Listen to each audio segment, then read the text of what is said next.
live. Welcome in, everybody. The date is Sunday, May 24th, a long weekend here on campus at Northwestern. A very exciting one here to break it all down. As usual, on Sports Voice, we have Adam Sutro and making his first ever WNUR sports appearance, Aiden Hofstedt. Guys, how are you guys doing today? Doing really well. Such an exciting game on the lakefront today. National champions. You don't get to say that very much.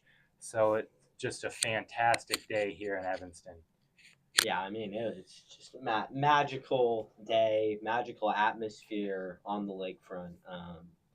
Just, a lot of people go to college and, they never get to experience something like that. So it's just such it makes you think just such a privilege, such a honor to have been able to experience that.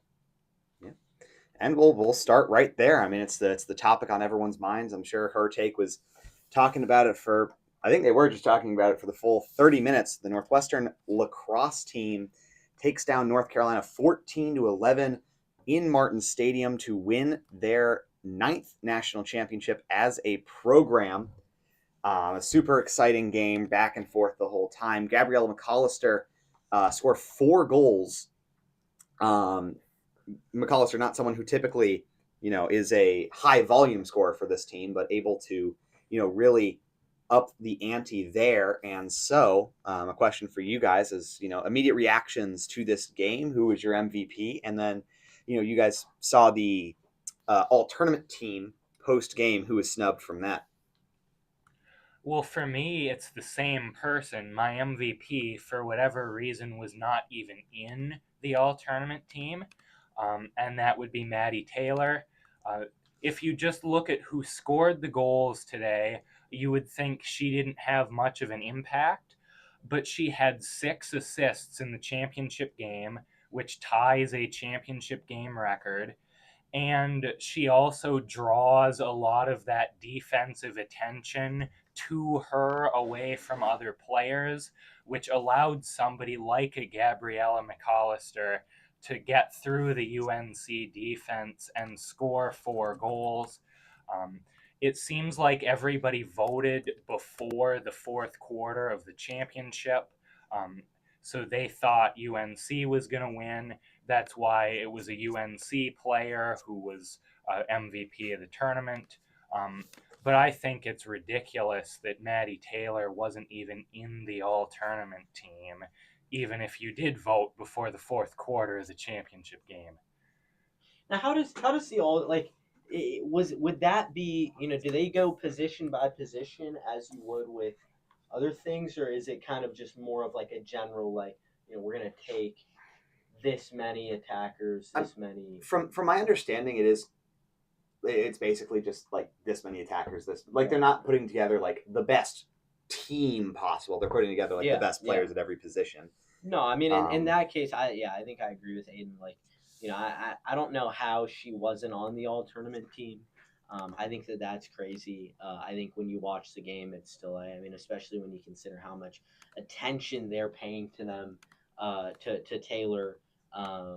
She was clearly the most valuable player on Northwestern's offense, even if that's not, coming up in every stat in the stat sheet.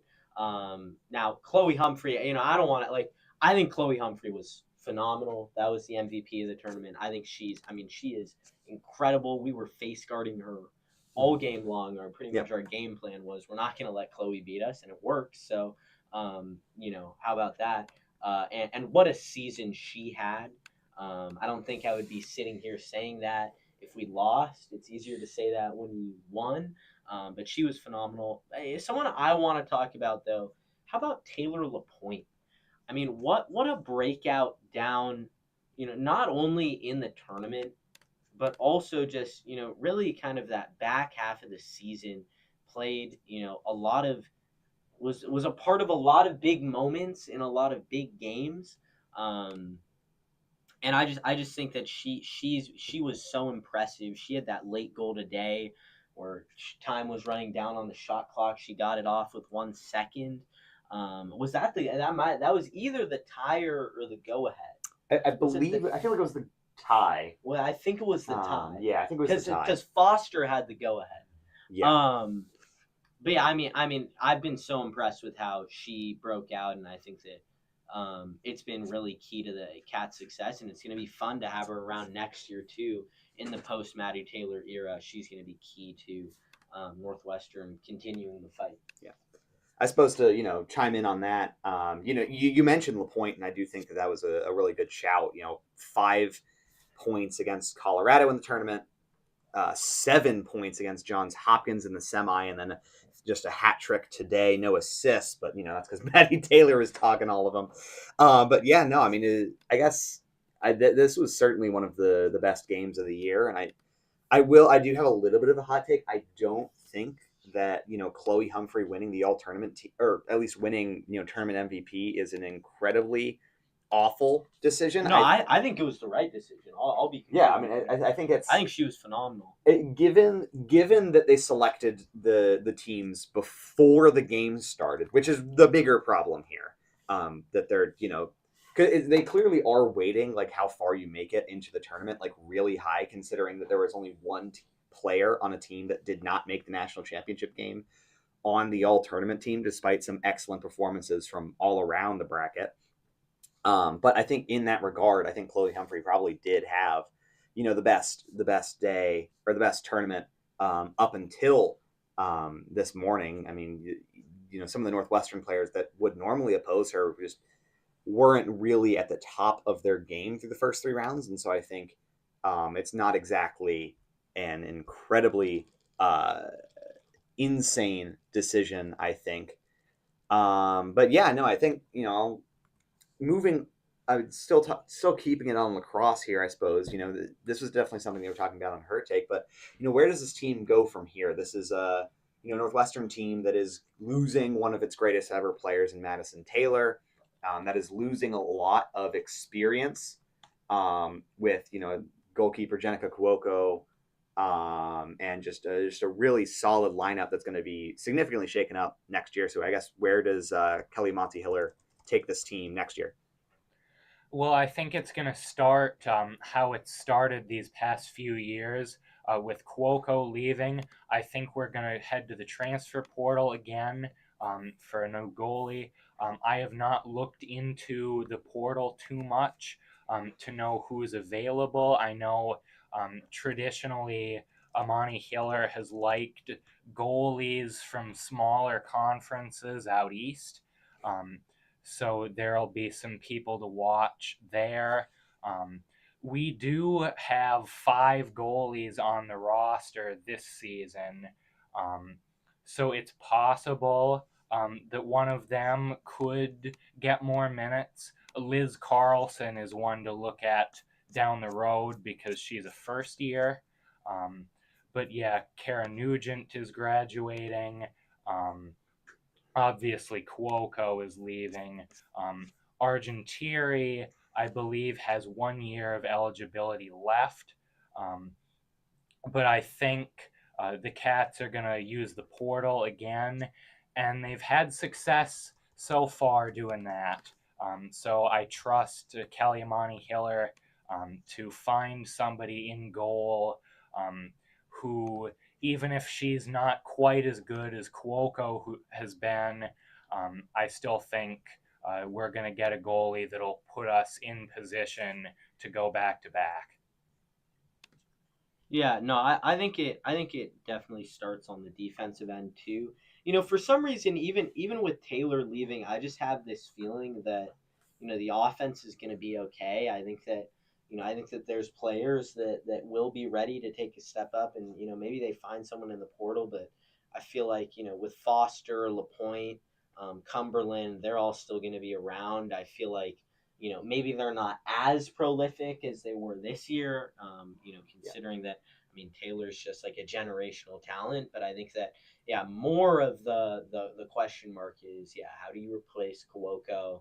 And, what do you do on the defensive end? It's not, KAH, Kelly Monty-Hiller, she credited Jalen Rosga specifically. I know we were talking about Chloe Humphrey in the post-game press conference for really anchoring that defense. She was phenomenal down the stretch. That was someone else I wanted to shout out in terms of the defenders often don't get as much love, but she was incredible today, and just in a lot of the postseason games for the Cats, really anchoring a defense, which turned out to be the winning factor in the fourth quarter there.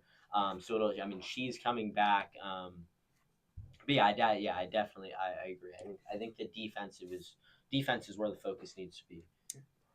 Yeah, I mean, I do kind of agree with you guys. I think the good thing for this Northwestern team is that the defense, is kind of in good hands. There are like there's there are 6 defenders listed on the lacrosse roster. Only one is a senior, and I can't see any of these players transferring out. And so I think the vast majority of the defensive minutes for this team are going to be returning next season. And I think in a year where the Big 12 kind of proved that playing a defensive style can really make you a fantastic team. I mean, you obviously see it with Colorado upsetting Northwestern early in the regular season and almost doing it again in the quarterfinals. That I think there will be a bit of a swing towards the defense in terms of the top teams in the country next year.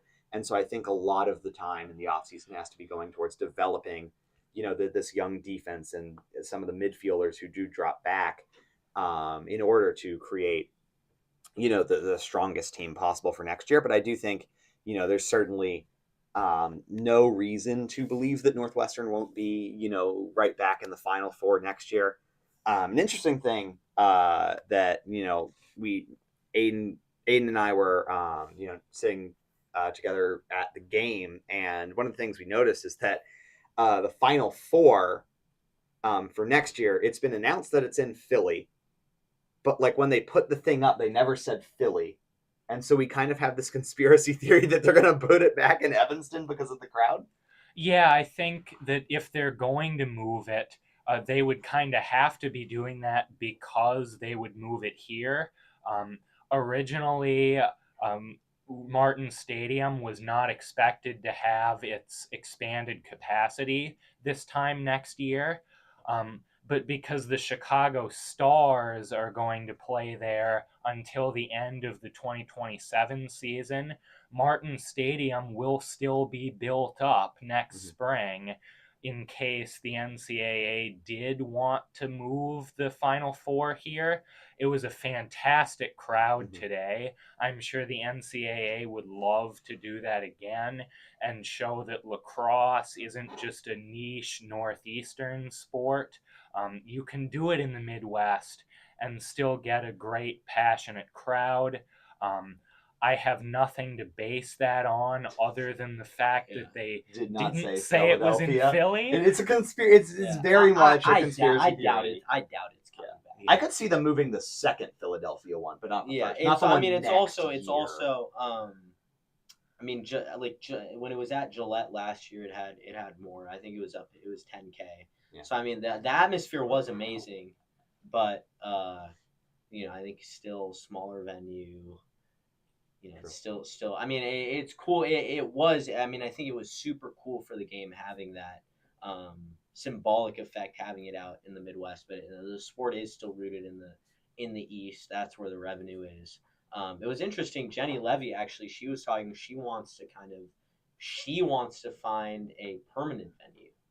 That was. I asked her a question about about the atmosphere, and she was like, it was great. But I think what would be great for the sport is having a place where it's played every year. That's interesting. Yeah, I'm not a huge fan of that, playing it in the same place. Think about it with the Final Four for basketball. If you played the Final Four in Indianapolis every year, it's a fantastic venue for basketball, but there's so many lacrosse fans outside of one city that deserve the chance to go to these games. Cary, North Carolina gets huge crowds. Evanston today got a huge crowd. So if you did it somewhere like Boston every year, which probably does get the highest attendance, that's everywhere else doesn't get to experience that, and I think the championships should go to other places and give everybody a taste of it. I agree. I think honestly Denver might be a sleeper pick, just given how good the Big 12 was there with Colorado and Denver. Two good schools. Yeah, but anyway, moving on to a little bit of a sadder note, but turned up recently in the last couple minutes actually before we hopped on the show. The Northwestern women's golf team at the moment is playing at the national championships in California, and it looked like the team was going to miss the day 3 cut and head home early, but Wake Forest decided to get 2 bogeys on the final hole and a double bogey in hole 17 to drop down to 16th. So Northwestern sneaks in to the number 15 spot on the leaderboard, keeping them ever so barely alive in the tournament. Now they are 10 strokes down off of the Elite Eight. They have only one day to make that up on Florida, Arizona State, and or Duke. And so it is unfortunately, incredibly unlikely that the team will, the reigning national champions will have a chance to defend their title in match play. And with that in mind, a little bit of a simpler question here is this a disappointing result for the Wildcats? I think it is if you take it in the context of we were the national champions last year and you always want to go back to back. But I don't think it's disappointing based on where the Cats were ranked this year. They entered the tournament ranked 31st, which I believe meant they had to overperform by 1 spot to even get into the national tournament. Yeah. So making the cut here and finishing in the top 15 teams in the country, I know it's a down year compared to last year, but I still think they had a good run in the national tournament and overperformed based on where they were ranked. So overall, they should be pretty pleased with that. Yeah, also, I think golf's one of those sports where it's like it's like I think obviously they won the national championship last year, but golf on a tournament basis, the way that you play varies extremely significantly. Yeah. So I think that it was honestly it was cool to see them play pretty well at the national championships this year compared to what they did throughout the season. And last year, great, we won a national title. There's always luck involved in that on an on a NCAA level where it's just like you get one tournament there. I mean, golf is definitely on a tournament to tournament basis. There's that variability. So I think I think that the team is still competitive, and I'm not really disappointed by the result. Yeah, I'd agree with those assessments. So anyway, moving on, broadening the scope a little bit, as my co-host Brian says. We'll move on to global sports here. And we're going to start in America with the NBA playoffs, Eastern Conference Finals and Western Conference Finals going on right now. 2 very, very different series. The Cleveland Cavaliers are really just throwing out a really rough series, really rough product on the floor. Up 22 in Madison Square Garden with 7 minutes to go in Game 1. Knicks come back to win it in overtime, and then Game 2 and Game 3. Close during stretches, but the Knicks never really looked like they were going to lose those games. Meanwhile, over in the West, the Thunder and the Spurs are playing a fairly insane series. Thunder up 2-1. Game 4 is on now. Who's up at the moment? Well, that was a 7 p.m. tip-off, so probably around halftime. The Spurs are up 50 to 38 at halftime. Okay, yeah, Spurs up then at halftime. But yeah, as well. So starting in the East, what's gone wrong for Cleveland in this series, and what stats jump out to you so far? Well, the fun answer is that the Cavs have been cursed by Danhausen, who is this WWE wrestler who was feuding with Stephen A. Smith, who's a Knicks fan, cursed Stephen A. Smith because that's what he does. He curses people. The Knicks went down in the first round. Someone paid Danhausen to lift the part of the curse that covered the Knicks, and Danhausen obliged because he loves the human monies. The Knicks have not lost since Danhausen uncursed them. And to make matters worse for Cleveland, Danhausen went on ESPN this week and cursed the Cavs before game one. So not only are the Knicks uncursed, the Cavs are cursed. But more realistically, I think that conference semifinal against Detroit took a lot out of Cleveland. They had to play 7 games and battled right down to the wire with the 1 seed, whereas the Knicks swept Philadelphia, who was not even supposed to win their first round series. And you can see it here in the conference finals. Cleveland is struggling down the stretch. Obviously, game one is an extreme example, but the Knicks have outscored them in the second half of every game. And if you're going to win a series, you need to be winning in the second half.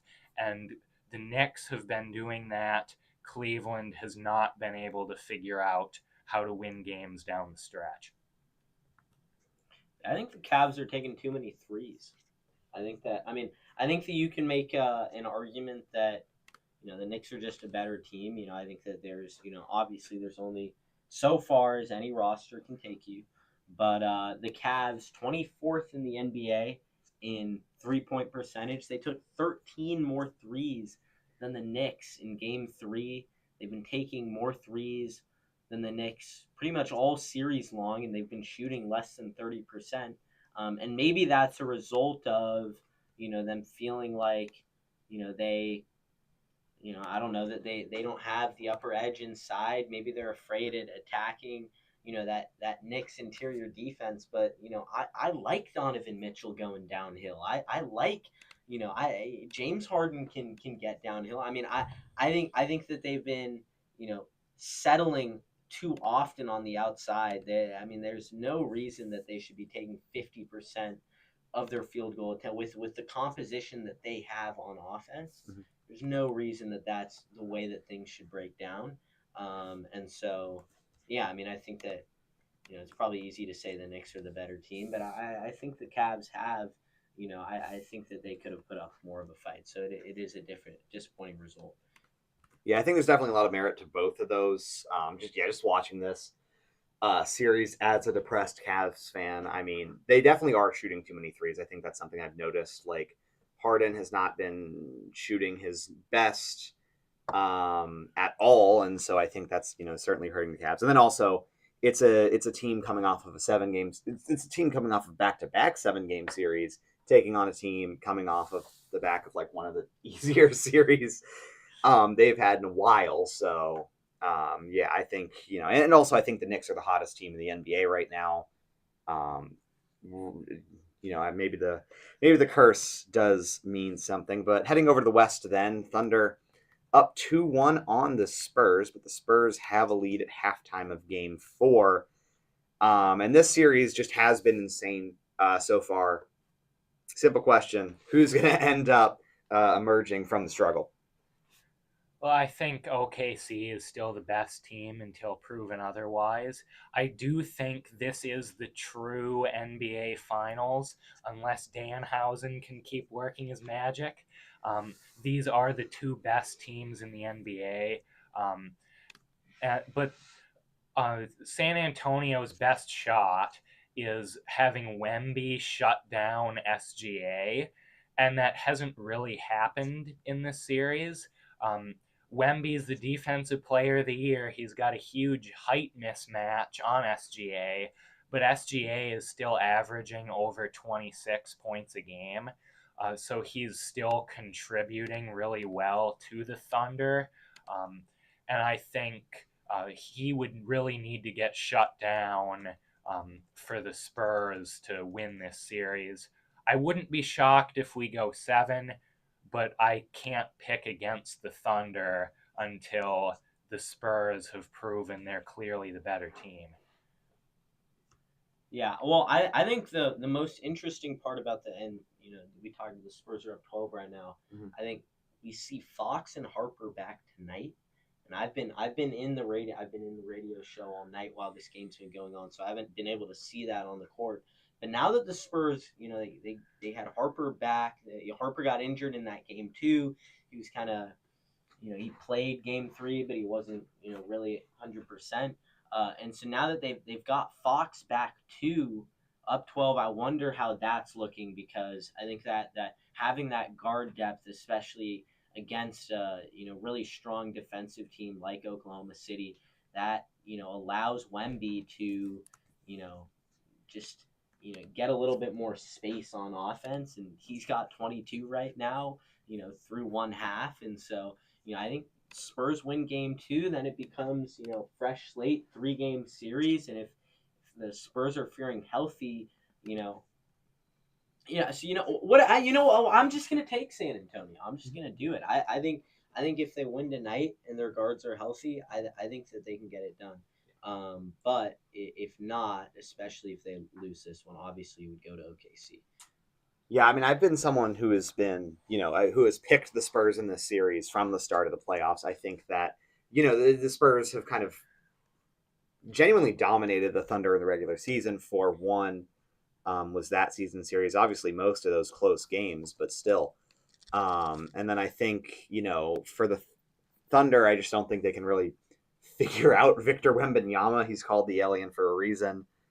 Just kind of a ridiculous player, and really showing that here, showing why he's the defensive player of the year once again. So anyway, we will move on over across the pond to Europe, talk about some soccer.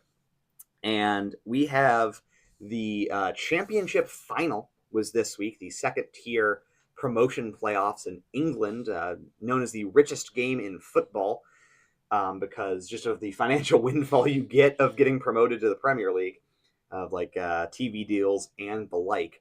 Hull City took down Middlesbrough 1-0. Is late goal in that one, but Middlesbrough actually lost their semifinal, but they moved on to the final because Southampton was kicked out for spying on Middlesbrough's practices, which was just incredibly funny. So 2 questions about this. Is one, did the EFL make the right decision in not only getting rid of Southampton, but I guess how they handled it with just replacing them with Middlesbrough and changing nothing else? And then the other question is, does Hull City have a chance to stay up next year as the Premier League is getting better and better? Well, to answer your first question, I think 100% the EFL handled this correctly. You need to give a punishment that's actually going to deter teams from doing this again in the future. And Southampton also got a 4-point deduction. But the points deduction doesn't matter if they're still allowed to play in the playoffs. And I do think just putting Middlesbrough into the playoff final does make the most sense. Middlesbrough is the team that was affected by the spying. And the only argument you could really have for that is Hull having to switch who they're preparing to play and maybe moving the final. But looking at the schedule for Wembley, that would not have been realistic. They would have had to play the playoff final in the midweek.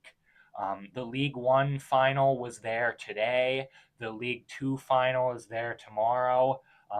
And there's a rugby final and a Women's FA Cup final there next weekend. So you would have probably had Hull versus Middlesbrough on a Tuesday or a Wednesday, and that wouldn't be fair to the Hull supporters who had already made plans for Saturday and would then need to scrap all those and travel down to London in the middle of the week on a work day. Yeah, I think the biggest thing, I agree that it was handled correctly. I think it's just exciting to see the a team like Hull City get up. Great, just always exciting to see that happen. A team that hasn't been up in a while, and I think they do have a chance to be competitive. I think, and we're going to talk about Tottenham in a second. But I think I think that more than ever, some of those top teams have looked a little bit weaker as of late, and yeah, I think Hull will have an opportunity to be competitive, and yeah, I'll be cheering for 'em. Yeah. All right. So you referenced we are going to talk a little, talk a little bit about the other Spurs here, the Tottenham Hotspur. The Premier League final day was today. Of course, most weren't paying attention because we were paying attention to the national championship game. But regardless, Tottenham Hotspur are staying up. Very sad. Brighton end up taking the final European spot. Maybe with all the new rules, it's so hard to tell. Obviously, the Conference League final might shake things up a bit. But I guess the question is, looking back at this season as a whole, which teams had the best and worst season when looking at their expectations for the year? Well, I think the answer for best has to be Sunderland. They were promoted as winners of the playoff last year, and immediately go up and finish seventh. They're going to Europe for the first time since the 1973-74 Cup Winners' Cup. They are playing in the Europa League next year. Seventh is also tied for their highest finish in the Premier League era. In 1999, 2000, and 2000, 2001. They also finished seventh. There weren't as many European places back then. And to top it all off, they swept the series against Newcastle, their local rivals, this year. So an all-around fantastic year for Sunderland. And the worst, I really tried not to pick Tottenham, but I can't not pick Tottenham. They won the Europa League last year. They finally won a trophy, and now they go into the final day of the season potentially getting relegated, and they do win at home against Everton to survive. Had they lost that game, they would have gone down because West Ham won today, and that would have been one of the most shocking relegations in the history of the sport. Um, so we'll see if they can bounce back next year, but just an utter disaster for Tottenham, who, mind you, also finished one place above the relegation spots last year. It just wasn't as close a relegation battle. Yeah, I would say. I mean, I think you could go to Sunderland or you can go to Bournemouth. Both of them had great seasons. I want to shout out Arsenal just because I feel like we're not necessarily talking about them, but I mean just I mean tip of the cap. It's cool to see it happen. Even as a Chelsea fan, that should be hating. I think that some of the most loyal people I know are Arsenal fans, and it was cool to see them get over the hump. And then I think I have to agree with the Tottenham sentiment. I mean, it's unbelievable that even happened and that they were a loss away from being real. I mean, it's hard to wrap your mind around. Yeah, definitely some good points there. I would have to agree with Arsenal being the biggest overperformers this season, just because there is that culture there of being the second place club. Being able to win the Prem and having it not come down to the final day, really just turning it on down the stretch. They won their last 5 league games. That's, as you mentioned, tip of the cap. Great, just a great season from them. I guess for my lowest performers, like I know they've been in a lot of turmoil recently, but I am going to go with Chelsea. It's a team that was kind of on the up and up after a really disappointing 2023 season, back-to-back qualifications for Europe, 4th place last year, and then they just kind of collapsed this season. And so that's what I have to pick for that. But bringing it back over to the US of A, there is another big 5 playoff going on right now, that being the NHL playoffs. In the Western Conference Final, Vegas is up 2-0 on Colorado in the series, and that's a pretty big upset. They're both 1 seeds, but the Golden Knights, coming from the Pacific Division, Yeah, Yes. we're in such a worse, like such a awful division when compared to the rest. Able to take both games in Colorado. Now the Avalanche are up about halfway through the game, 3-2. But I guess how was Vegas able to stun Colorado twice on the road? How are they able to take this lead? Well, I think pretty simply, Vegas has the two best players in the playoffs right now, Mitch Marner and Jack Eichel. Marner, I would say, is the front runner for the Conn Smythe as playoff MVP if Vegas goes on to win the Cup. Um, when he was with the Toronto Maple Leafs last year, there was this narrative that he couldn't perform in the playoffs and he was weighing them down, and he's the reason they couldn't get over the hump. But it seems like all he needed was a change of scenery. He's leading the playoffs in points, and just as importantly, he's leading in plus minus, which means the Knights are a lot better when he's on the ice. And that's really what it takes in hockey is players that are making their teammates better.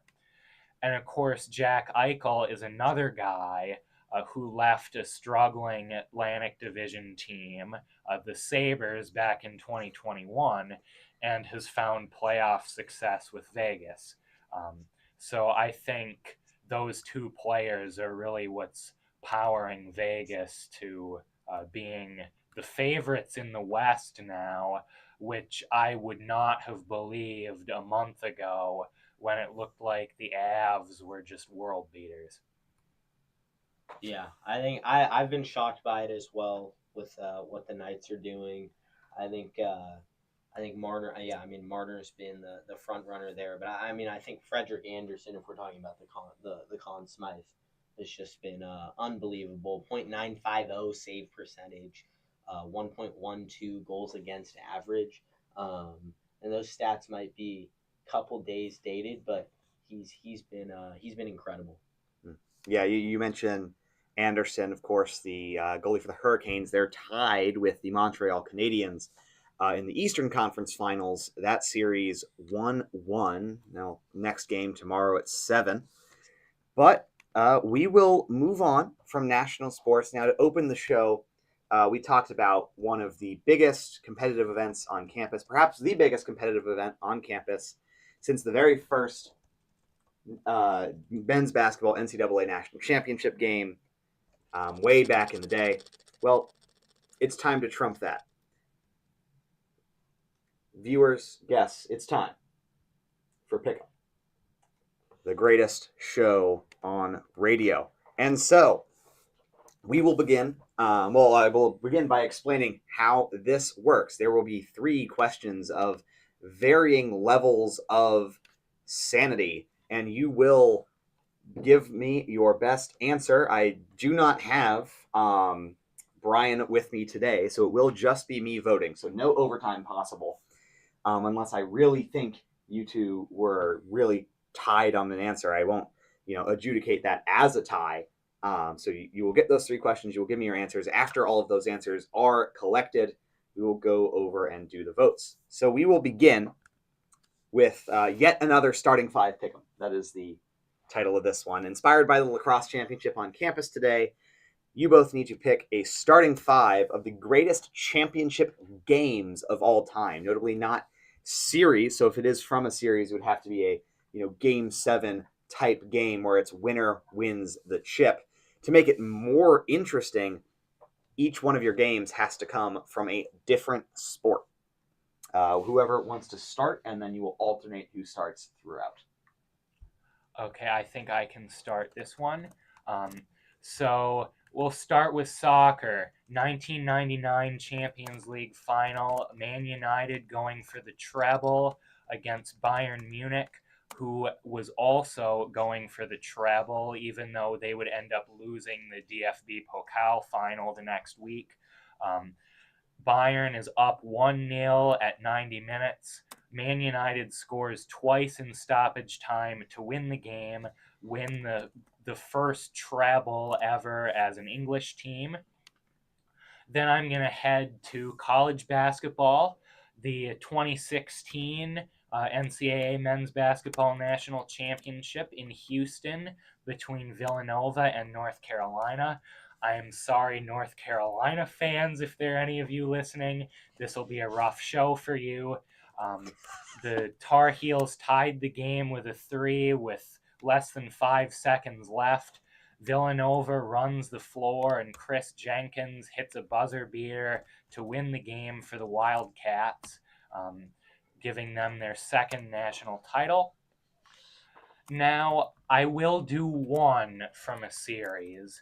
I'll go to the 1991 World Series, Game 7, Minnesota Twins, Atlanta Braves, the greatest pitchers duel of all time between Jack Morris and John Smoltz. It was just going to be a matter of who blinked first. Atlanta took out Smoltz after the 8th inning. Jack Morris wouldn't have had any of it. Going into the 10th, manager Tom Kelly started walking out to the mound, and Morris told him, "Don't even think about it." Stayed on the bump for the 10th inning, and the hometown hero, St. Paul, Minnesota native, completed his 10th shutout inning. The Twins won the World Series in the bottom of the 10th with a walk-off pinch hit single by Gene Larkin. And that was, to this day, the last major men's professional sports championship for the state of Minnesota. As a Minnesota native, we are still waiting for that next one. I have no clue when it's going to come. Now, to hockey, this is a game that I actually got to experience live. The 2025 NCAA National Collegiate Women's National Championship. Wisconsin versus Ohio State. One of the greatest Badger teams ever, playing on their rivals' ice at Ritter Arena in Minneapolis. They entered the game with only one loss on the year, but it was the Buckeyes who were up 3-2 in the final minute. An Ohio State player covered the puck in the crease with 18.9 seconds left, which is an automatic penalty shot. Kirsten Sims scored on the penalty shot to tie it, and then scored the winner in overtime to give the Badgers their 9th, or was it their 8th national championship? I believe it was their 8th, and they're at 9 now, which is the record for most for a program.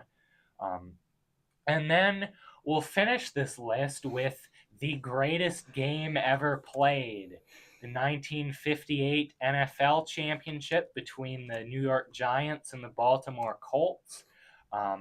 This is the game that kicked off the NFL's popularity as a national TV phenomenon. It was broadcast on NBC. Johnny Unitas led a 13-play, 80-yard drive in overtime to win the game for the Colts. This was the first playoff overtime game in NFL history. So that's my list. 1999 Champions League Final, 2016 NCAA Men's Basketball National Championship, 1991 World Series Game 7, 2025 NCAA Women's Hockey National Championship, and the 1958 NFL Championship. All right, Adam, your response. Yeah. First of all, I don't know how you can call the 1958 game the greatest game ever played when, if you look up the greatest game ever played, 2005 golf movie comes up, and that's the first thing you see on Google. So I don't know about that, but my 5 first, I'm going to go with 28-3. I think that's the best football game I've ever watched, most exciting. Now, there is the argument, I think, that through 3 quarters, the game was unexciting, but I think that when you take the fourth quarter plus overtime, I mean, just that seeing Tom Brady and what that meant for football, and seeing him lead that comeback, and that whole time teeter-tattering between, oh, they're going to do it, they're not going to do it. I hate the Patriots, wow, this is unbelievable. I mean, it was just, I don't think I've ever been, so emotional about two teams that I didn't really have a horse in the race with in a single game. Uh, I'm going to go with the France Argentina recent World Cup. I think that's another one of the best games that I've watched, that I've witnessed, not in person, but just, I mean, the emotions of that game and what, again, kind of like what it meant in the greater scheme of the sport. Seeing Messi get it done and knowing what was on the line, not wondering if he was going to be back, and that was just, I mean, unbelievable game between two of the best players in the world. For basketball, I'm going to go to 1985. Villanova takes down Georgetown 66-64, one of the greatest upsets of all time. My dad used to always talk about this games. The Wildcats shot 78.6% from the field. And they only scored 66? As the lowest seeded team, number 8 to ever win the national championship. That is surprising. I mean, just unbelievable upset. And you gotta love the underdog story. I'm gonna. So this isn't really a game, but I'm gonna put it in there as a match. Federer to Djokovic counts, yeah. In 2019, the Wimbledon final. Just a marathon of a match. I grew up a Federer fan, so I was on the wrong side of that match. But just seeing Djokovic battle off multiple match championship points and complete that comeback in just under 5 hours.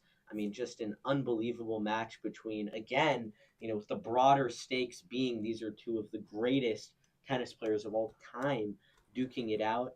And then for my last one, had to appeal to the Cleveland hosts. 2016 World Series Game 7.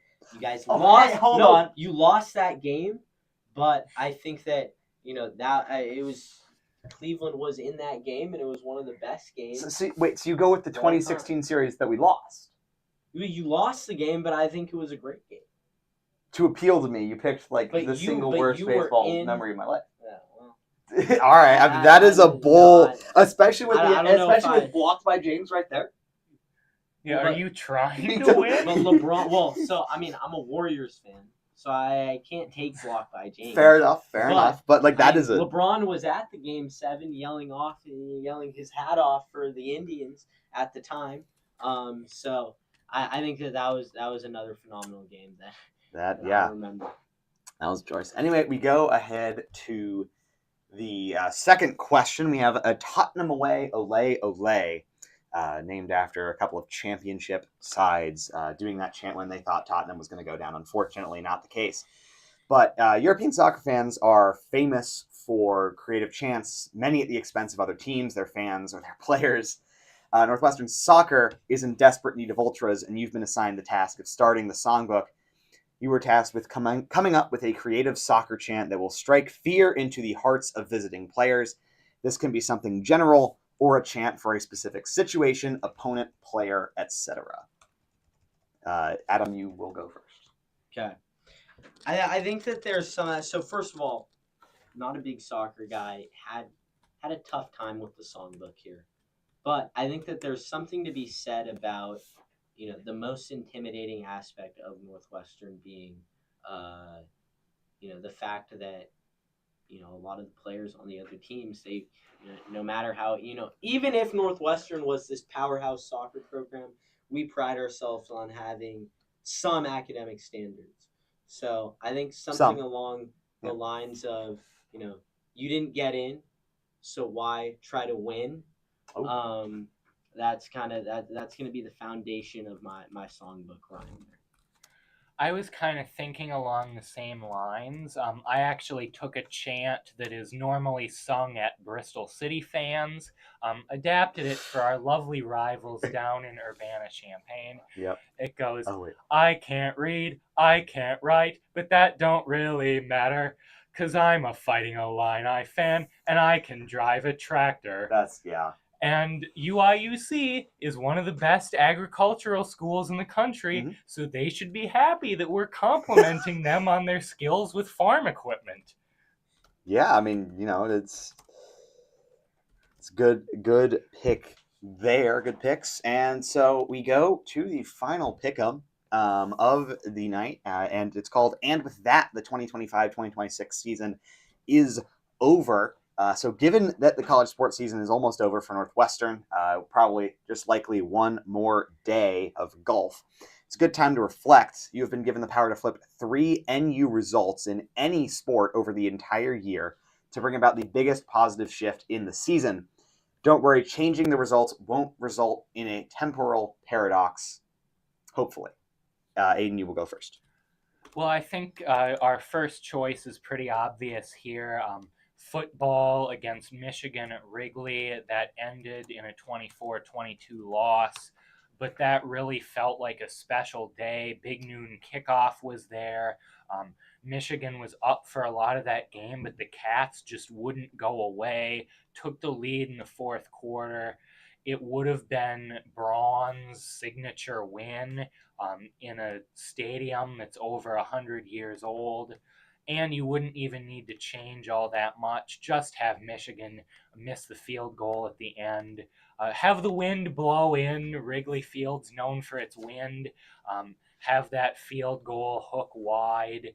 And then we figure out how to storm the field at Wrigley over those baskets they have in the outfield.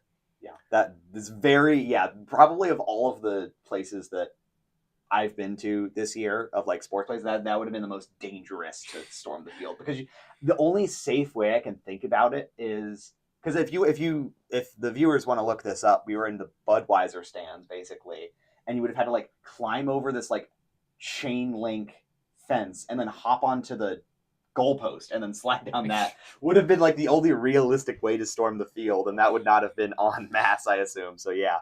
Anyway, continue. Next, I'm going to go to women's soccer. The NCAA first round losing in a heartbreaker on penalties to Alabama. Now, admittedly, we probably wouldn't have beaten top-seeded Stanford in the next round, but still an 85th minute equalizer and 3 missed penalties are a brutal way to end the season.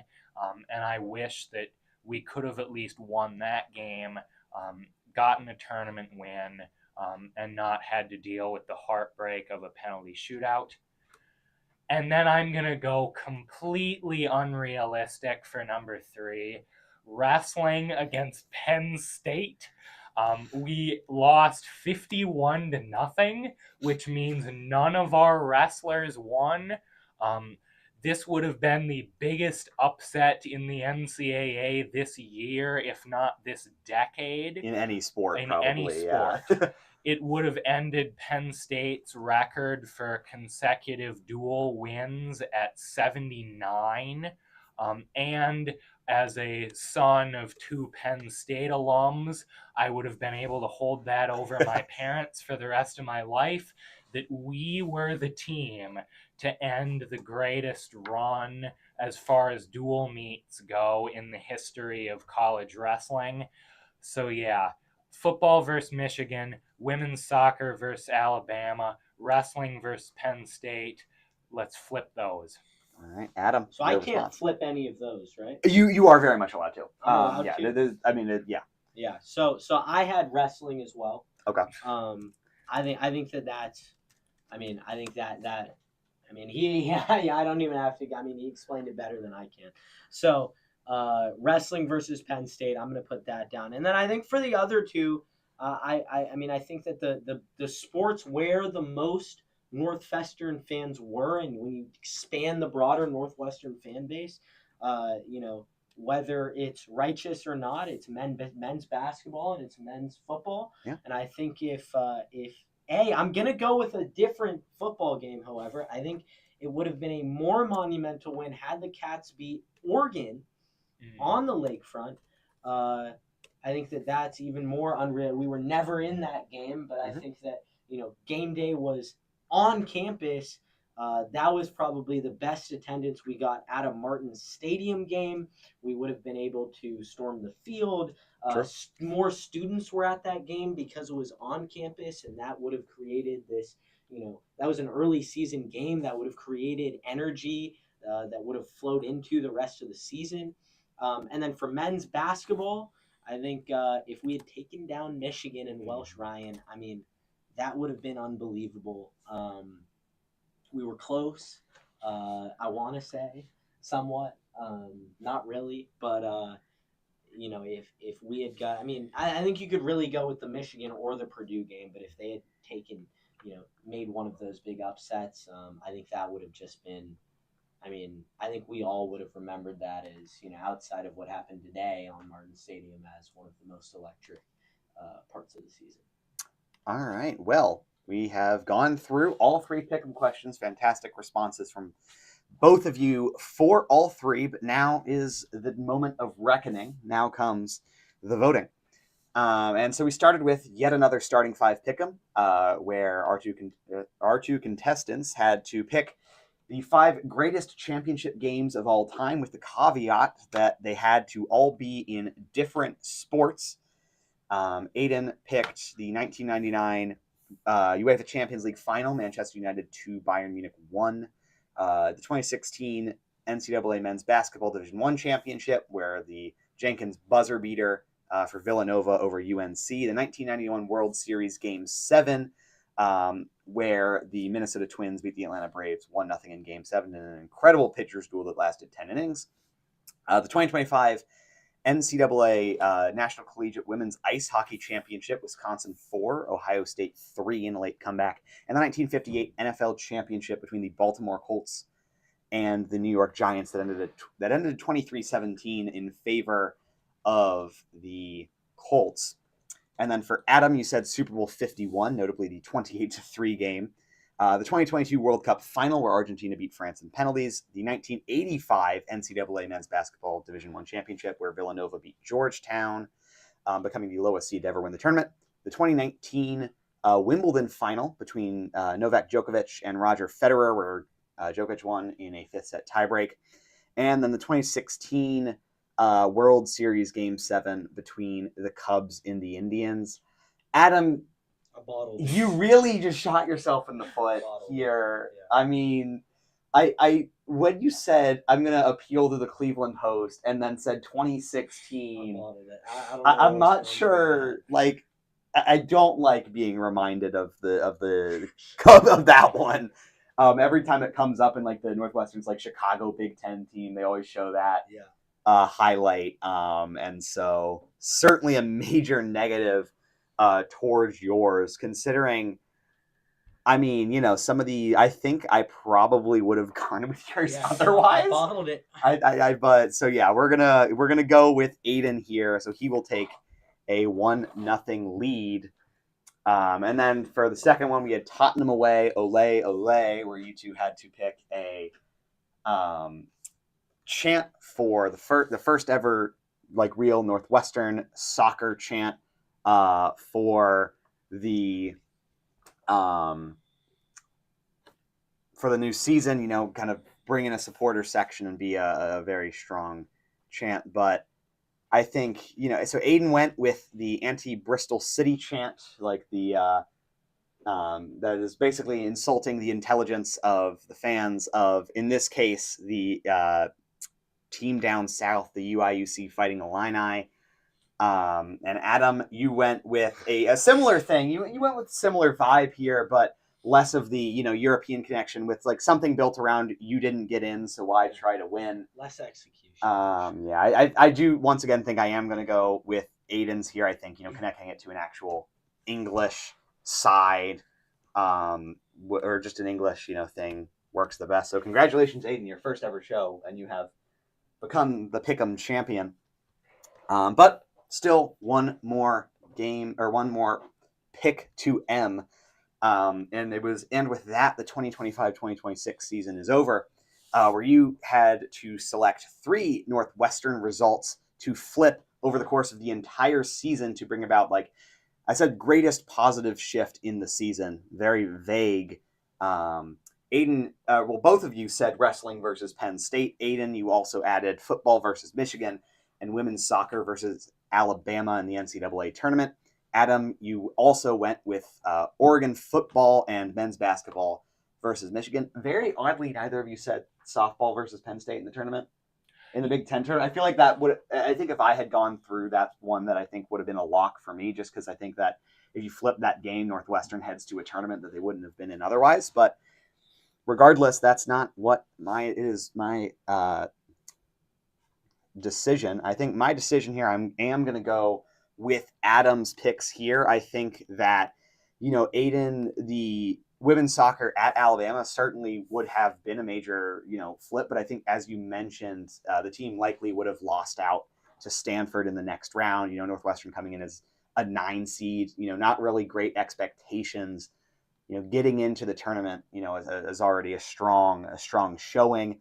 And I think, as much as I have like the mantra of, all sports are created equal, I do think there is something to be said about, the greater financial and like fan base increase of men's basketball beating Michigan, and then football just stunning, an Oregon team that's one of the best in the country. But either way, our final score here from the May 24th episode of Sports Voice Pick'em, Aiden Hofstedt 2, Adam Sutro 1, and it was a very solid performance from both of you. So thank you both for coming on tonight. It's been a pleasure talking to you for the last hour. And so that will send us to the end of the show. Next week, be sure to tune in. A very special show planned, the first ever Sports Voice Awards, where we will pick the best and greatest of Northwestern sports this season, as voted on by the members of WNUR Sports. But for Adam Sutro, Aiden Hofstedt, for Brian Buono, who couldn't be here today, and for all of us at the WNUR Sports crew, my name is Ben Dannemeller. Thank you for listening. Have a good night. And as always, go Cats.